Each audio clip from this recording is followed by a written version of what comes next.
you curious about the unknown, the unexplainable? Do you find yourself intrigued by the mysterious and paranormal side of our world? Join us on an adventure into the world of inexplicable discoveries and investigations that may someday give us a final answer as to what may be behind the veil of reality. Then it's time to turn your pods up, because we're live to tape from the mountains of West Virginia. It's time once again for Let's Find Out with co-host Diego. The universe is waiting for you.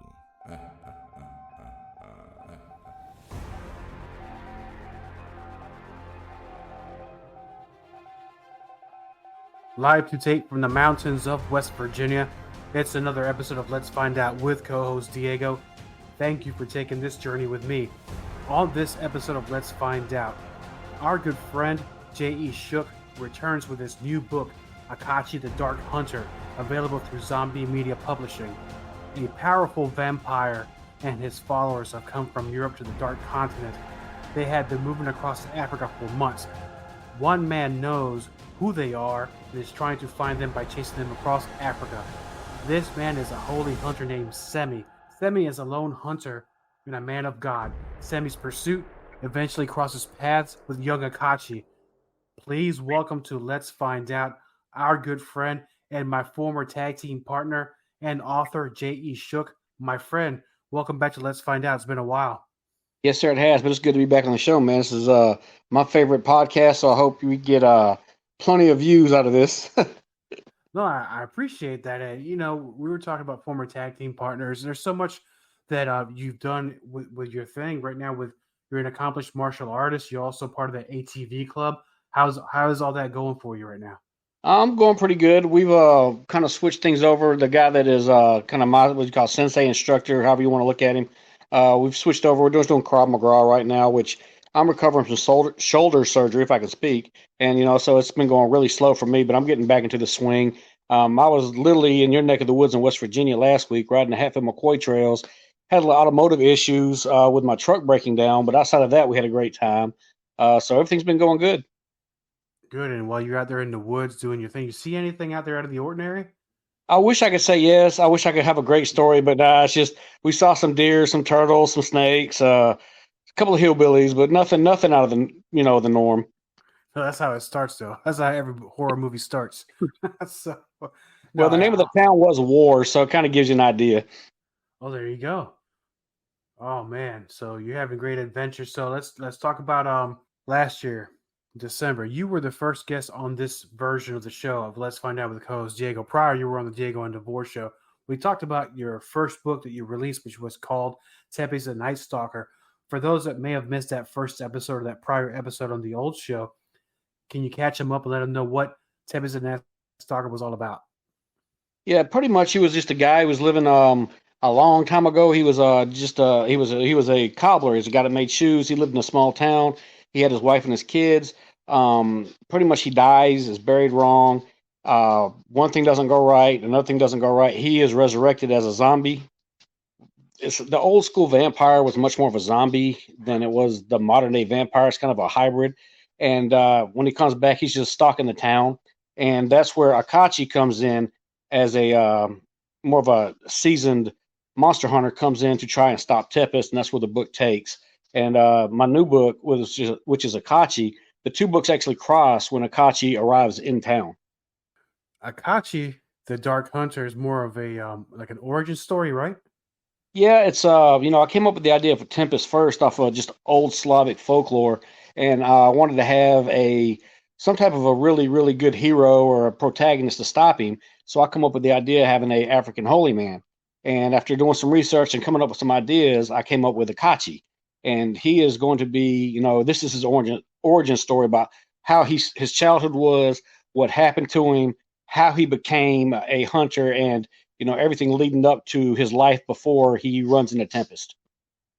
So with the character of Akachi, where did you draw your influence about him? What attributes did you give him? What folklore did you take it from?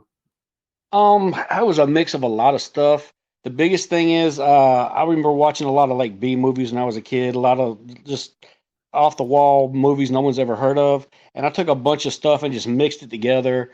Then I came up with a few things of my own and threw in. My bad guy was from Europe, so I made the good guy from Africa, and I just tried to go back and create something that was. It's an old type of story with vampires and Van Helsing chasing him, but it's like its own thing, a new twist. It's not something I didn't want to do the same thing everybody else had already done. So now we talk about Tepes, but with Akachi, where did the idea for him? And I know it's about the folklore where the idea came from, but how did the name of Akachi come about? Let's just talk about that. Well, when I was coming up with the character, I knew he was from Africa, and I wanted to have an African name. So what I did is I was going just Googled African holy names, and his name stands for like belief in God and the Son in God. It's a very like holy name in Africa. So after I went through a lot of different holy names, I picked out the one I wanted, and that's pretty much how that came about. And I didn't even know how to pronounce it for the longest time. I had to put it into Google, and it kind of told me how to say it. So did I get it right at the first time when I said it? Yeah. When you said Akachi, it amazed me because I'm a little bit slower than a lot of people, but I couldn't look at it and just get it like that. And with Semi, did I say the Semi one right? Yes, sir. The only reason I know how to say Semi is because remember Coming to America with Eddie Murphy? Mm-hmm. One of the characters' name there is Semi. The funny thing about that is that's exactly how I got the name for the character. Get out of town. So it's Arsenio Hall. Yeah. Yeah, it's Arsenio Hall. I took it from that Semi character. So no, hey, I'm happy I said it right the first time. So I think my wife turned that movie on the other night, and I always enjoy watching that movie.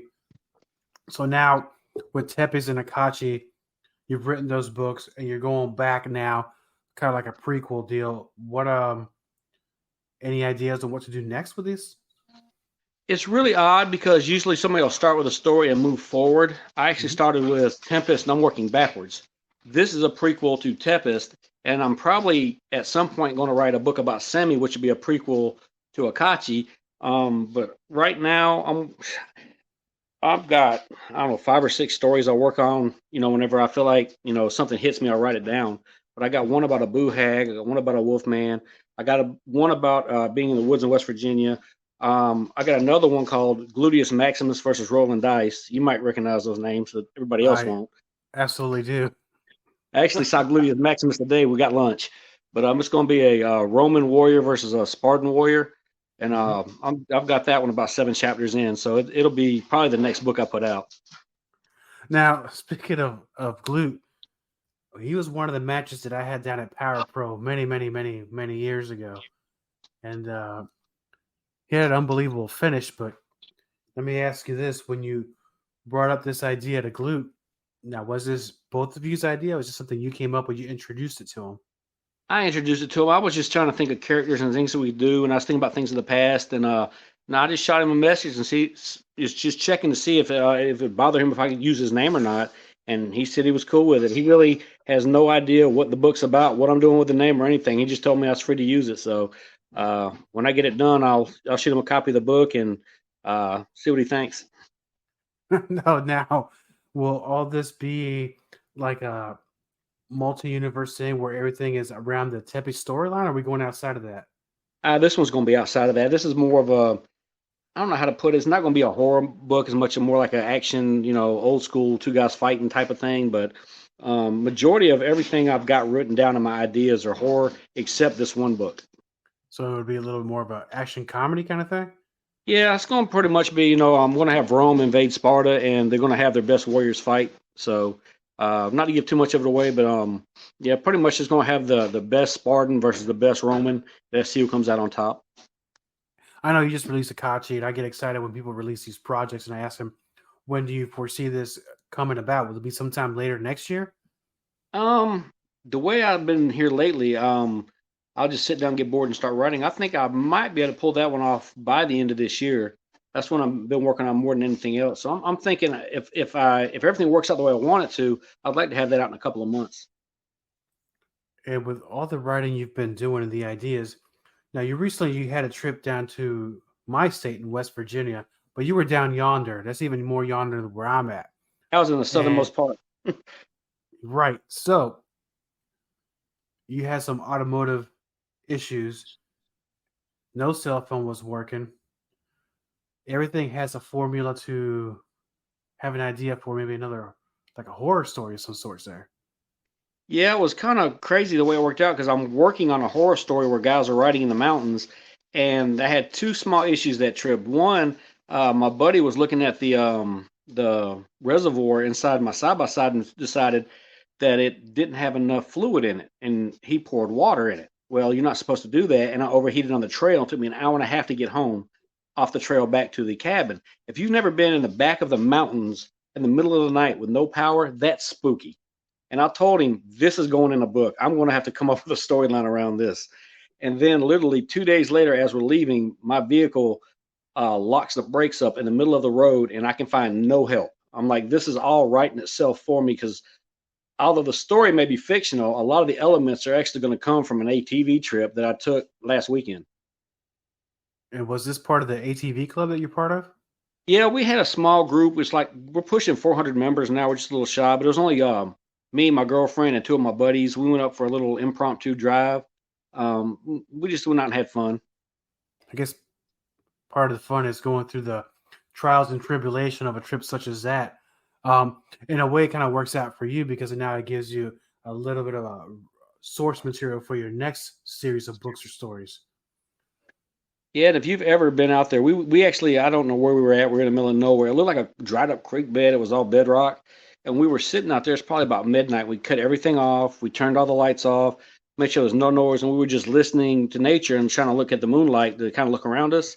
And that's when you realize how scary things are when you take modern, our modern lives out and you're just in nature. Because even though, we had three grown men standing in the middle of a trail, we all had that eerie feeling because it seemed like something out of a horror movie. It was just, it's beautiful, but it's scary at the same time. Now, with that, Ed, I don't want anybody to be upset when I say this. Not you, of course. Did you go prepared on this trip? Were there any self defense devices that you had with you? You know what I'm saying? Uh, Firearms. you're not supposed to have them on the trail. A lot of times when we ride, I have a lot of guys that do. We didn't, but if we had a animal or a person we couldn't handle, we probably would have just hit them with a machine and kept going. All right. As much as I hate to say it, sounds mean, but if you're attacking us and we got to defend ourselves, we're going to do what we got to do. But luckily, there was three grown men and we all had machines, and there's a lot of rocks, a lot of sticks. You can always find a weapon, but our biggest thing would be getting the machines and just take off. No, I probably do the same thing. Just leave the wildlife where it's at. If it ain't bothering you, you don't bother it. Yeah, the only thing I was scared of is we'd be down there and all of a sudden we'd see a bear or something out in the middle of the trail, and we'd be turning around and going the other direction. Oh, of course you would. Of course you would. Now, going back to Akachi, and I'm looking at the book cover. It's an amazing book cover. Where did the idea for the Akachi look? You say you had a concept that was drawn by somebody else. Can you tell us what came about as far as the ideas of the look of Akachi? Yeah, I've got a friend that lives in Brazil, and I kind of shot him an idea of what I wanted. He kind of listened. He drew it all out on his computer, and he does a lot of really good artwork. And he sent it back to me, and I've held on to that for about a year. And then with the Zombie Media Publications, I was able to send them that picture, and then they, I guess, took an AI. They took an AI, whatever it is they do. They did a really good job, and they created the book cover based off of the artwork I got from my buddy in Brazil. Right, and I believe that's a while back. You sent me pictures of the concept of it, but the way it turned out now is it's night and day because I think that Zombie Media did a great job as far as with that book cover. Yeah, I'm very happy with it. The guys at Zombie Media have done awesome. They're easy to work with. They've done really good work on the art. I mean, they got the book put together quick. I mean, I've got nothing but good things to say. They have been awesome. So now, with the other stories that you're writing, how close is one of them to being finished? I got several books. Usually my books are like they're small stories. They're 10,000 words or more. Something in that general area. It's usually 10 chapters. I got the Gluteus Maximus versus Rolling Dice to about chapter 7. I've got several others to chapter 4 and 5. So my goal is to get one more done this year, and I'd like to get 3 or 4 done next year. So if I can really get on the ball and start really getting pen to paper, I might be able to get several books done by the end of next year. And I think you will, because I think it was a short turnaround between Tepes and Akachi, and now you got your creative juices flowing. I think you'll be releasing more books as it comes. So for the listeners of Let's Find Out, where can they not only get their copy of Tepes the Night Stalker, but Akachi the Dark Hunter? Both my books are available on Amazon. You can look up Tepes the Night Stalker or Akachi the Dark Hunter under J.E. Shook, but there are 2 J.E. Shooks for some reason. So you just have to make sure you have the right author. And you can get the newest book, which is Akachi. You can get that at Zombie Media Publications also. Yes, and I will provide a link to that into the show's description. Now, you said dice now. Now, is this the proper spelling of dice as I know it, or are we going something different? Same way I've always done it, D-Y-C-E. That's the only way I know how to spell it, the high rollers. That's it. Boy, we're getting old, man. That used to be a lot of fun back in the day when we was a little bit younger and our bodies were in better shape. No, it was amazing. I know we're going off on a tangent, and to give a little backstory to you and I, we met, I think, a little long before we went Empowered Pro Wrestling, and then I think on a it was just a fluke. My partner and I, we did a show somewhere in Carolina. There were these 2 folks Roxborough, right? Yep. So that same day, we had a show somewhere northern of North Carolina, and they said, "Hey, this guy named Cat's got a show today. He needs some bodies. Can you guys come on?" Yeah, it was a double shot day. It was a surprise double shot, and I believe my first match there was with you. And I think, and I'm this. They call it a humble brag, but I'm kind of really patting my own back and yours. But we were the best match that night. We opened that show. Yeah, I think we did it a couple of times because you were good at carrying me, so making me look good, I appreciate it. But Now it's yeah, the toy that was street, man. yeah. I wasn't there very long either. I was still really green, and I got on the show working there, and then you guys showed up, and me and you had some really good matches because it seems like the guys, they had a lot of the big bruisers who just go in there and slam on each other but don't really wrestle. They had a couple of high flyers that just cut flips, but we went in the ring and actually tried to really actually wrestle and put on a good show for the crowd. Yeah, I did. It was they call it a thinking man's match, because I had to think on the fly, because we're one of those guys that just run and call, but I think it just came natural. And I think that we really put the boots to each other that night, but it was nothing personal, because after that, we just been like bread and butter since then. Absolutely. I mean, I never mind a little contact. It looks good for the crowd, but I'm in the back and I'm seeing guys, breaking kayfabe if it still exists. But a couple of guys are working stuff out and trying to step by step do their matches out, and we just kind of had an idea and went out and called it in the ring, and it was a lot of fun. It was as I said, both times there, best match of the night, bar none. And before we go, I know we'll talk about Zombie Media Publishing, the book Akachi the Dark Hunter. Now, Tepes the Night Stalker, that one's available on Amazon, but that's not available through Zombie Media. Not yet. I don't know if there's anything we can do about that or not, being that it was published through somebody else. They're going to look at it and see what they can do. If they can, they can. If they can't, they can't. I would love to see if we could revamp it through them and send it back out. But I don't know how that works legally. But they're going to look at it and see what they can do. But hopefully, in the future, maybe they can do something with it. Right, because it deserves a new life, sort of saying. I have my own copy right here in the studio. And in fact, I have it right next to me. Now, the listeners will not be able to see, but I'm going to show you can use it. Well, even, never mind, the green screen blocks it. But I have it right here in my hand, and